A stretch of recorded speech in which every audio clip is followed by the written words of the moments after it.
बहुत ही कॉम्प्लिकेटेड सा टॉपिक जिसका नाम है ज्यूरिस्प्रूडेंस।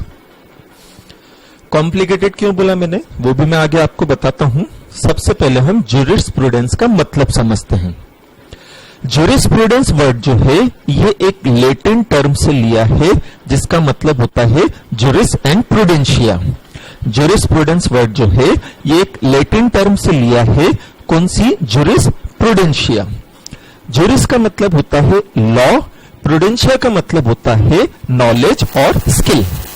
ज्यूरिस का मतलब होता है लॉ, प्रूडेंशिया का मतलब होता है नॉलेज या स्किल। किसी भी चीज का नॉलेज कैसे आता है बेटा, हम उसकी स्टडी करेंगे। आपको किसी भी सब्जेक्ट का अगर नॉलेज चाहिए, किसी भी चीज का नॉलेज चाहिए, तो नॉलेज कैसे आएगा, तो नॉलेज तो स्टडी से आता है। तो अगर हम देखें कि ज्यूरिस का मतलब होता है लॉ, प्रूडेंशिया का मतलब होता है नॉलेज या स्किल, जो कि आती काय से है, स्टडी से, तो ज्यूरिस्प्रूडेंस का मतलब हो गया स्टडी या नॉलेज ऑफ लॉ, या प्रॉपर तरीके से अगर हम कहें तो स्टडी और knowledge of science of law. अब ये क्या है सब बताता हूं मैंने कहा थोड़ा सा कॉम्प्लिकेटेड है ना। वापस से लेते हैं। हमने बोला कि जो ज्यूरिस्प्रूडेंस है वो ज्यूरिस्प्रूडेंशिया वर्ड से आया है, जो एक लैटिन टर्म है। ज्यूरिस का मतलब होता है लॉ, प्रूडेंशिया का मतलब होता है नॉलेज या स्किल। अब अगर हम इन्हें मर्ज करें तो हमें समझ में आता है कि ज्यूरिस्प्रूडेंस का मतलब होता है स्टडी या knowledge of science of law. वापस से, स्टडी या knowledge of science of law. ठीक है।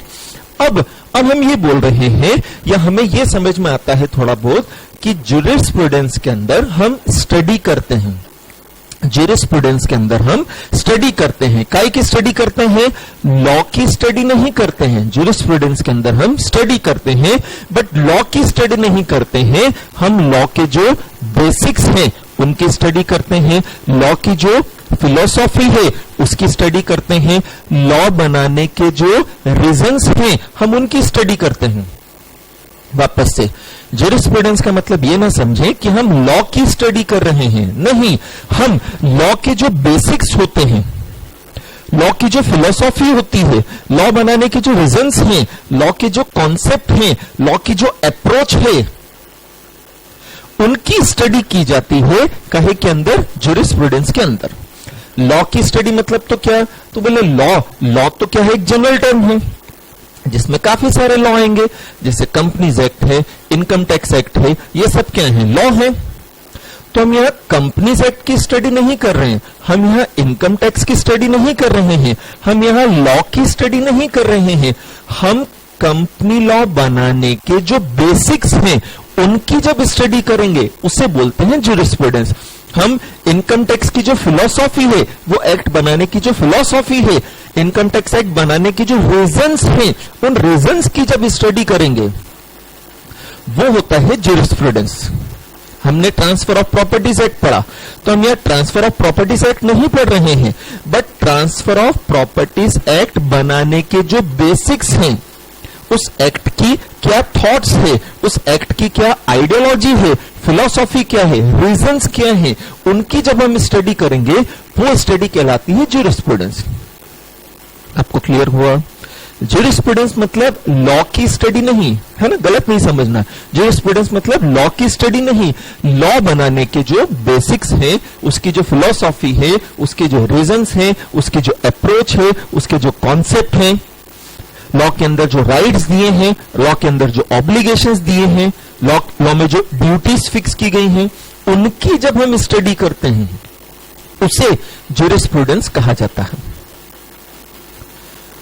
थोड़ा सा कॉम्प्लिकेटेड है बट अगर आप पूरे कंसंट्रेशन के साथ बार बार रिवाइज करते हुए पढ़ोगे तो बिल्कुल इस पे ग्रिप बन जाएगी, है ना। ज्यूरिस्प्रूडेंस कोई अपने आप में लॉ नहीं है, ऐसा कोई एक्ट नहीं है। जैसे हम कंपनीज एक्ट पढ़ते हैं तो ऐसा कोई एक्ट नहीं है कि जिसमें हम रूल्स एंड रेगुलेशन है, डेफिनेशन पढ़ लें तो सब हो जाएगा और सब वो यूनिवर्सल है, ऐसा नहीं है। ज्यूरिस्प्रूडेंस एक जनरल लॉ की स्टडी है ना। मतलब लॉ एक तो स्पेसिफिक हो गया, जैसे कंपनीज एक्ट हो गया, इनकम टैक्स एक्ट हो गया, आईपीसी हो गया, सीआरपीसी हो गया, सिविल हो गया, ये स्पेसिफिक हो गए। हम यहां जनरली लॉ टर्म की स्टडी कर रहे हैं। आपको समझ में आ रहा है कि हम स्पेसिफिक किसी लॉ पे नहीं जा रहे, हम जनरली हर लॉ के बारे में, जनरली हर लॉ का ज्यूरिस्प्रूडेंस होता है, हर लॉ को बनाने के पीछे कुछ ना कुछ रीजंस होते हैं, उसकी कुछ ना कुछ अप्रोच होती है, फिलोसॉफी होती है, उनकी जब स्टडी की जाती है तो उस स्टडी को हम बोलते हैं ज्यूरिस्प्रूडेंस। ठीक है, एक रिकैप करते हैं। हमने बोला ज्यूरिस मतलब हुआ लॉ, प्रूडेंशियल मतलब हुआ नॉलेज। किसी भी चीज का नॉलेज कैसे आएगा? जब हम उसकी स्टडी करेंगे। तो क्या ज्यूरिस्प्रूडेंस में हम लॉ की स्टडी कर रहे हैं? नहीं, ज्यूरिस्प्रूडेंस में हम किसी भी लॉ के जो बेसिक्स होते हैं, फिलोसॉफी होती है, रीजंस होते हैं, अप्रोच होती है, कॉन्सेप्ट होती है, उनकी स्टडी करते हैं। ये बहुत थोड़ी सी चीज बताई मैंने, एकदम बेसिक चीज बताई आपको ज्यूरिस्प्रूडेंस के बारे में, है ना।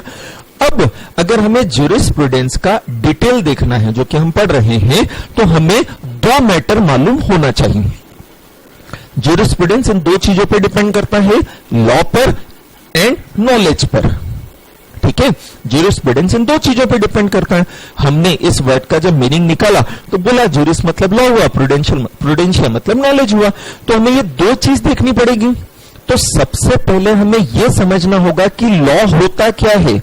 सबसे पहले आपको यह समझना होगा लॉ होता क्या है, फिर हमें यह देखना होगा कि किस तरह की स्टडी लॉ की जाती है ज्यूरिस्प्रूडेंस में। वापस से ज्यूरिस्प्रूडेंस के लिए हमें ये दो टर्म समझना जरूरी है, पहला लॉ, दूसरा नॉलेज। तो बोले लॉ क्या होता है, जब तक हम ये नहीं समझेंगे लॉ के बेसिक्स क्या होते हैं, लॉ होता क्या है, लॉ टर्म है क्या, जब तक हम ये नहीं समझेंगे हम ज्यूरिस्प्रूडेंस नहीं समझ पाएंगे।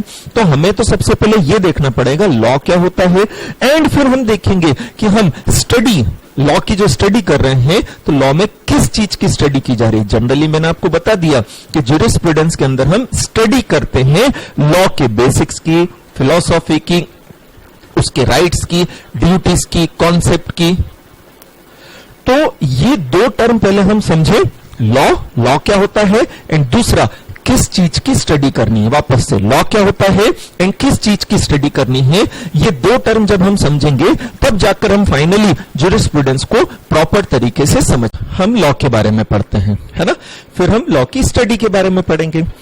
अब लॉ क्यों बनाए जाते हैं, लॉ का ओरिजिन कैसे हुआ, लॉ के पीछे कॉन्सेप्ट क्या है, आज हमारी सोसाइटी सिविलाइज्ड हो चुकी है, फिर भी लॉ की जरूरत क्यों है, वो हम देखते हैं, है ना। तो उसके लिए हम एक स्टोरी टाइप की देखते हैं कि स्टार्टिंग में क्या होता था एंड फाइनली आज क्या होने लगा जो हमें लॉ की जरूरत महसूस हुई।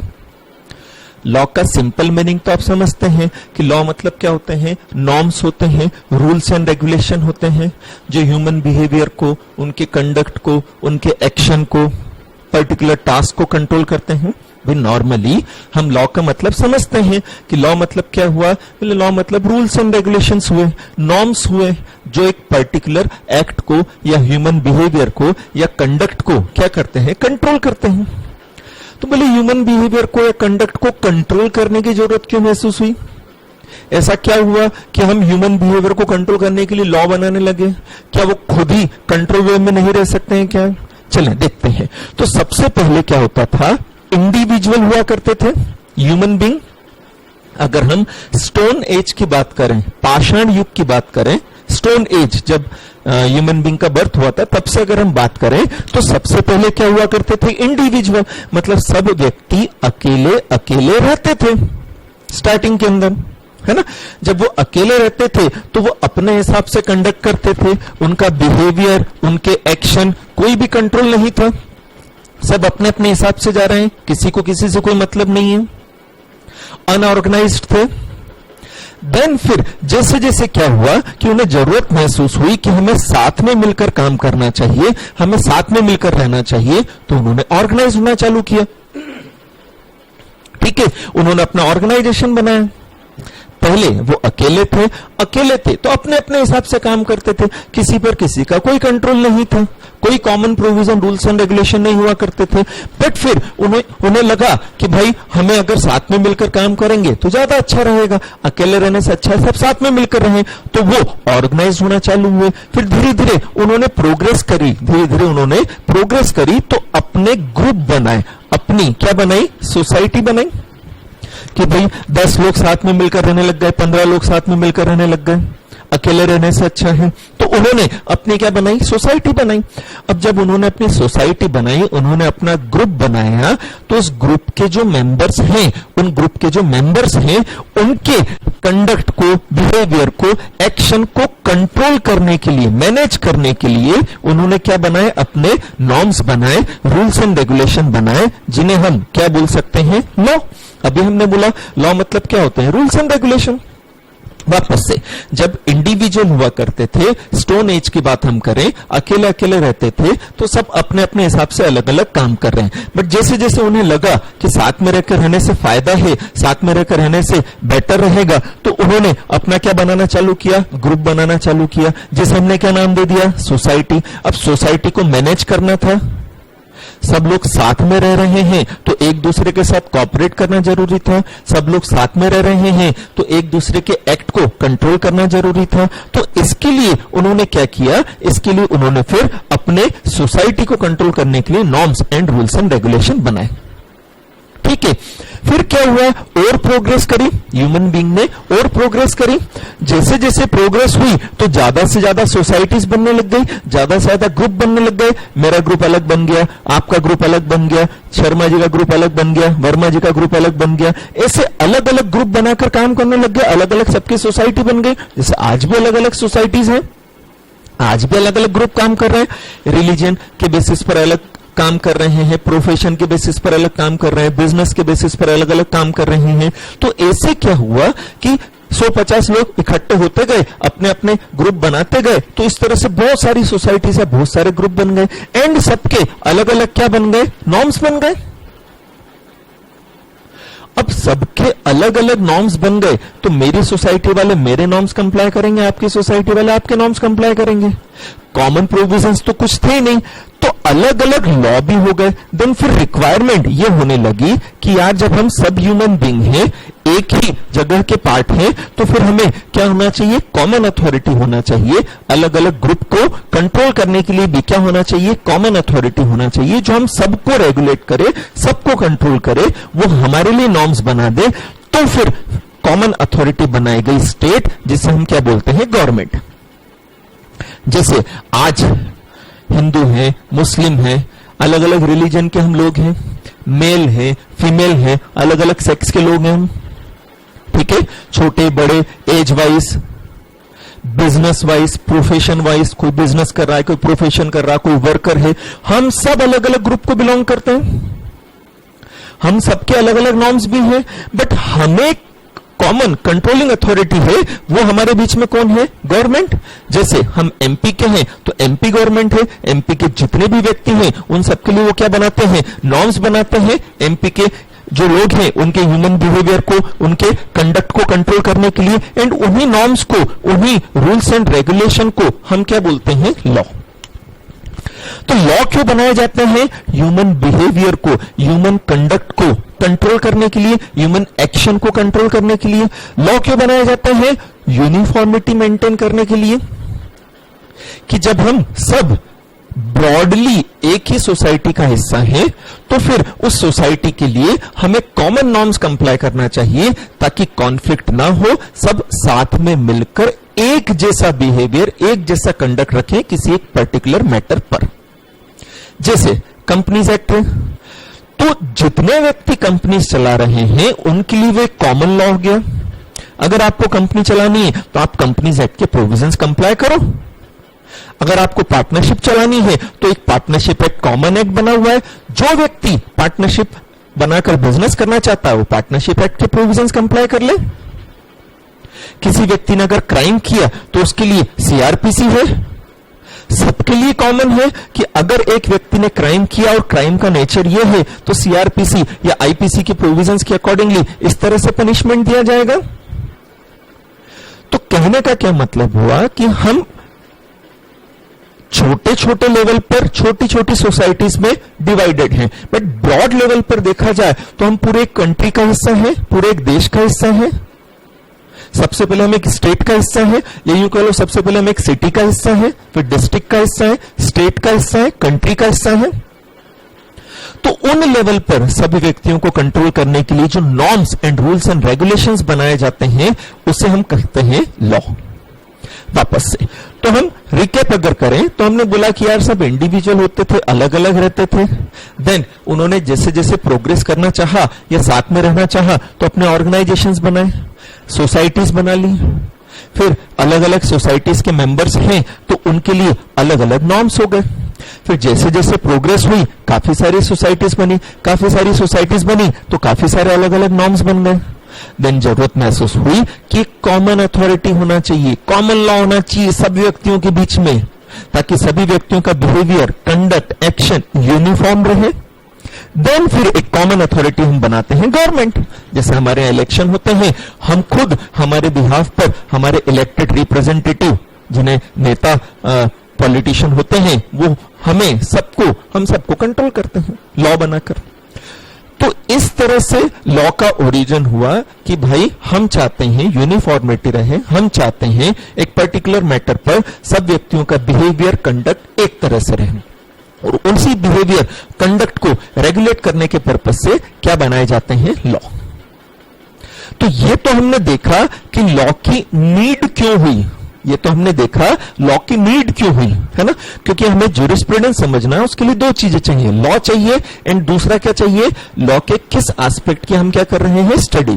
तो लॉ की नीड क्यों हुई, ह्यूमन बिहेवियर को, ह्यूमन कंडक्ट को कंट्रोल करने के लिए। क्या ह्यूमन बिहेवियर, क्या ह्यूमन कंडक्ट, ह्यूमन एक्शन बिना लॉ बनाए कंट्रोल नहीं हो सकते हैं क्या, हो तो सकते हैं। सोशल प्रेशर से भी ह्यूमन बिहेवियर को कंडक्ट किया जा सकता है, कंट्रोल किया जा सकता है। बोले कैसे, जैसे आप मूवी देखने जाते हो, आप मूवी देखने गए या आप क्रिकेट मैच देखने जा रहे हैं तो आपको टिकट परचेस करना है, टिकट परचेस करना है तो आपको क्या करना पड़ेगा, लाइन में लगना पड़ेगा। अब क्रिकेट मैच देखने के लिए अगर आपको लाइन में लगना है तो लाइन में लगने का कोई रूल तो नहीं बनाया गया है, बट एक सोशल बिहेवियर है, सोशल प्रेशर है कि अगर हम क्यू तोड़कर, लाइन तोड़कर टिकट लेने जाएंगे तो हमें सोशली क्या किया जाएगा, क्रिटिसाइज किया जाएगा। तो वो सोशल प्रेशर है हमारे ऊपर। लेकिन अगर आप मैच देखने गए हो तो क्या स्टेडियम के अंदर आप खाने पीने की चीजें ले जा सकते हो, क्या स्टेडियम के अंदर आप सिक्के या मोबाइल या दूसरी जो प्रोहिबिटेड चीजें हैं वो ले जा सकते हो, नहीं। उसके लिए क्या बनाया है, लॉ। उस बिहेवियर को कंट्रोल करने के लिए क्या बनाया है, लॉ। तो कई बार क्या होता है कि ह्यूमन बिहेवियर सोशल प्रेशर से भी कंट्रोल हो जाता है। अगर वो सोशल प्रेशर से कंट्रोल हो रहा है तो लॉ बनाने की जरूरत नहीं है, बट अगर सोशल प्रेशर से वो कंट्रोल नहीं हो रहा है तो लॉ बनाने की जरूरत है। इसी नीड की जब स्टडी की जाती है कि लॉ बनाने की नीड क्या थी, इसी नीड की जब स्टडी की जाती है उसे ही हम क्या बोलते हैं, ज्यूरिस्प्रूडेंस। मतलब क्या हो गया, ज्यूरिस्प्रूडेंस स्टडी है साइंस ऑफ लॉ की, है ना। वापस से ज्यूरिस्प्रूडेंस मतलब क्या हो गया, ज्यूरिस्प्रूडेंस स्टडी होती है साइंस ऑफ लॉ की स्टडी नहीं। लॉ की स्टडी मतलब तो क्या है, जैसे हम कंपनी लॉ पढ़ रहे हैं तो कंपनी लॉ के सारे प्रोविजंस पढ़े, रूल्स एंड रेगुलेशन पढ़े, वो लॉ की स्टडी हुआ। जैसे हम सीआरपीसी पढ़ रहे हैं, आईपीसी पढ़ रहे हैं तो हम उनके प्रोविजंस पढ़े तो वो लॉ की स्टडी हुआ। बट वो लॉ एक्चुअली है क्या, वो लॉ एक्चुअली है क्या, वो लॉ की दुनिया क्या है, लॉ का संसार क्या है, लॉ का साइंस क्या है, उस साइंस की जब हम स्टडी करते हैं तो वो ज्यूरिस्प्रूडेंस कहलाता है ना। कंफ्यूज नहीं होना, ज्यूरिस्प्रूडेंस में हम लॉ की स्टडी नहीं करते हैं, हम लॉ के साइंस की स्टडी करते हैं। बोले लॉ के साइंस की स्टडी मतलब क्या है, तो बोले लॉ के साइंस की स्टडी मतलब क्या है, तो बोले लॉ का जो रिवोल्यूशन प्रोसेस होती है, लॉ को बनाने की जो एक रिवोल्यूशन प्रोसेस होती है, जिस प्रोसेस के थ्रू लॉ को बनाया गया है, उस प्रोसेस की जब स्टडी की जाती है वो ज्यूरिस्प्रूडेंस कहलाता है। लॉ के रिवोल्यूशन की जो प्रोसेस होती है, उस प्रोसेस की जब स्टडी की जाती है उसे क्या कहा जाता है, लॉ, ज्यूरिस्प्रूडेंस कहा जाता है। लॉ के रिवोल्यूशन की प्रोसेस मतलब पहला, जैसे लॉ बनाने के रीजंस क्या थे, है ना। ज्यूरिस्प्रूडेंस हम काय की स्टडी करते हैं, लॉ के रिवोल्यूशन की प्रोसेस। लॉ के रिवोल्यूशन की प्रोसेस में क्या क्या चीज आएगी, बोले ये चीज आएगी। जैसे पहली चीज क्या, लॉ बनाने के रीजंस क्या थे, क्यों बनाया गया लॉ, क्या जरूरत महसूस हो गई लॉ बनाने की, ऐसी क्या प्रॉब्लम्स आ गई जो लॉ बनाना पड़ा हमें, अभी तक कैसे काम चल रहा था, सारी चीजें डेप्थ स्टडी, लॉ बनाने की रीजंस की डेप्थ स्टडी जो की जाएगी, that will be known as jurisprudence. जैसे कौन कौन सी चीजों को कंसिडर किया जाना चाहिए लॉ बनाने के पहले, things to be considered before making the law. आपने जो लॉ बनाया है उस लॉ को बनाने के पहले आपको क्या क्या चीजें कंसिडर करना चाहिए, आपने क्या क्या चीजें कंसिडर की है, क्या चीजें आपने कंसिडर नहीं की हैं, वो सारी चीजों की इफ और बट की स्टडी की जाएगी काहे में, ज्यूरिस्प्रूडेंस के अंदर। फिर लॉ बनाने की नीड क्या थी, क्या बिना लॉ बनाए काम नहीं चल रहा था, अगर हम लॉ नहीं बनाते तो क्या नुकसान हो रहा था, अगर हम लॉ बना रहे हैं तो क्या फायदा हो रहा है, वो सारी चीजें। जैसे आपको मैंने बताया था अभी कि लॉ के बिना भी लोगों के बिहेवियर को, कंडक्ट को हम क्या कर सकते हैं, मैनेज या कंट्रोल कर सकते हैं सोशल प्रेशर के थ्रू। जैसे हमने बताया था हम क्रिकेट का मैच देखने जा रहे हैं तो टिकट परचेस करने के लिए हमें क्यू में खड़ा होना पड़ेगा। अब ऐसा लॉ तो नहीं है कि क्यू में खड़ा होना पड़ेगा, बट क्योंकि अगर हम क्यू तोड़ते हैं, लाइन तोड़कर अगर हम आगे पीछे होते हैं तो सोशली हमारा बॉयकॉट किया जा सकता है, सोशली हमें गलत बताया जा सकता है। तो सोशल प्रेशर के कारण हम क्या कर रहे हैं, हम क्यू में खड़े, हम सिस्टम फॉलो कर रहे हैं। ये चीजें समझ में हमें। तो ऐसी सिचुएशन के अंदर जैसे क्या स्टडी करना जरूरी है, पढ़ना जरूरी है, जरूरी तो है, बट काय के कारण, सोशल प्रेशर के कारण। क्या ऐसा कोई लॉ है कि पढ़ना तो पड़ेगा, नहीं पढ़ा तो आपका हम ये बिगाड़ देंगे, आपको ये पनिशमेंट दे देंगे, ऐसा कुछ है क्या? नहीं। अगर आप स्टडी नहीं करते हो तो आपका कोई कुछ बिगाड़ सकता है क्या? नहीं। बट सोशल प्रेशर तो है ना, तो वो चीज सोशल प्रेशर से कंट्रोल हो रही है ना। बट कुछ चीजें ऐसी होती है जो सोशल प्रेशर से कंट्रोल नहीं होती है, क्योंकि वो सोशल प्रेशर से कंट्रोल नहीं हो रही है। तो फिर हमें जरूरत महसूस हुई, किस बात की जरूरत महसूस हुई? हम लॉ बनाकर इन चीजों को क्या करें, कंट्रोल करें। ठीक है। फिर बेसिक्स क्या है लॉ के, फंडामेंटल्स क्या है लॉ के, बेस क्या है, किन चीजों को ध्यान में रखते हुए लॉ बनाया गया है, इन सबको हम बोल सकते हैं ये सब क्या है, लॉ के रिवॉल्यूशन की प्रोसेस। ये सब क्या है, लॉ के रिवॉल्यूशन की प्रोसेस। और इस प्रोसेस की जब स्टडी की जाती है तो उसे हम क्या बोलते हैं, ज्यूरिस्प्रूडेंस। जिसमें क्या आ गया, लॉ बनाने के रीजंस क्या थे, लॉ बनाने के लिए किन चीजों को कंसीडर करना चाहिए, जरूरत क्या थी, सोशल प्रेशर से कंट्रोल नहीं हो रहा था क्या, बेसिक्स क्या है। These are some examples. यही नहीं है, मैं ये नहीं कह रहा हूं कि केवल यही चीजों की स्टडी ज्यूरिस्प्रूडेंस में की जाएगी, ये तो केवल हमने कुछ पॉइंट्स डिस्कस किए, बेसिक चीजें। इसके अलावा लॉ की फिलॉसफी क्या है, कॉन्सेप्ट क्या है, किन प्रिंसिपल्स को लॉ के अंदर डिस्कस किया गया है, किन चीजों को इंक्लूड किया है, किन चीजों को छोड़ दिया है, एंड नंबर्स ऑफ थिंग्स। तो इसलिए तो हमने बोला साइंस कि लॉ की स्टडी नहीं है ज्यूरिस्प्रूडेंस। ज्यूरिस्प्रूडेंस किसकी स्टडी है, study of science of law, जिसमें कोई एक चीज नहीं आएगी, पूरा आप लॉ की एटॉप्सी कर दोगे, उसका पोस्टमार्टम कर दोगे पूरी तरह से, एक तरह से एक एक चीज चेक कर लोगे। ये चीज आई समझ में। तो हमने बोला था कि भाई स्टेट जो होती है वो ह्यूमन एक्ट को, ह्यूमन बिहेवियर को मैनेज या कंट्रोल करने के लिए जो नॉर्म्स बनाती है, उन नॉर्म्स को क्या कहा जाता है, लॉ कहा जाता है। ये पढ़ा था ना हमने कि भाई हमने बोला था ज्यूरिस मतलब लॉ हुआ, प्रूडेंस मतलब क्या हुआ, लॉ की स्टडी, ये स्टडी या नॉलेज हुआ, सॉरी। ठीक है। तो लॉ बनाने के लिए, लॉ क्यों बनाती है, तो हमने पूरा प्रोसेस पढ़ा था कि स्टेट के द्वारा लॉ बनाया जाता है। तो ह्यूमन एक्ट को, ह्यूमन बिहेवियर को कंट्रोल करने के लिए जो norms and rules and regulation बनाए जाते हैं वो लॉ होते हैं। एंड लॉ के रिवोल्यूशन की जो प्रोसेस है, लॉ के रिवोल्यूशन की जो प्रोसेस है, उसकी स्टडी को हम क्या बोलते हैं, ज्यूरिस्प्रूडेंस।